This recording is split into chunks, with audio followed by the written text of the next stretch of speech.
Hey guys, Chris here from TD Motion. So we have on the floor here a clutch setup for a Gen 3 Coyote. This particular one's going into a Factory 5 MK4. We're going with a hydraulic setup. Just this video is going to talk about air gap, setting it up for an internal hydraulic clutch.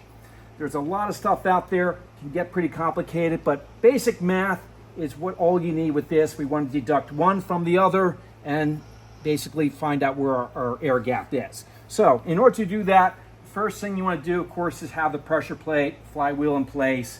And just for display purposes, I'm going to stick this bell housing on there. I can't necessarily get the exact measurement today, but just to give you an idea of what to do. You know, this bell housing is going to go in place.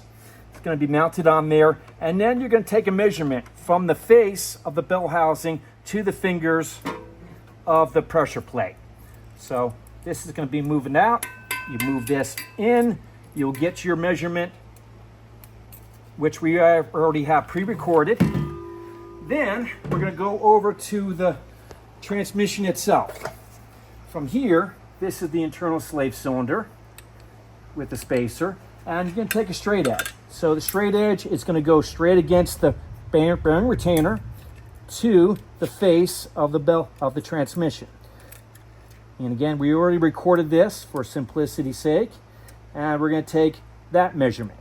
So now that we have two of them, just go to this paper that we already had written out. So the bell housing face to the fingers of the pressure plate were 3.695 inches. Then the front retainer to the face of the transmission, 3.475. You do the math, deduction shows 0.220 as what is the air gap left. So we need to be in the range of 1.50 to 1.75 thousandths.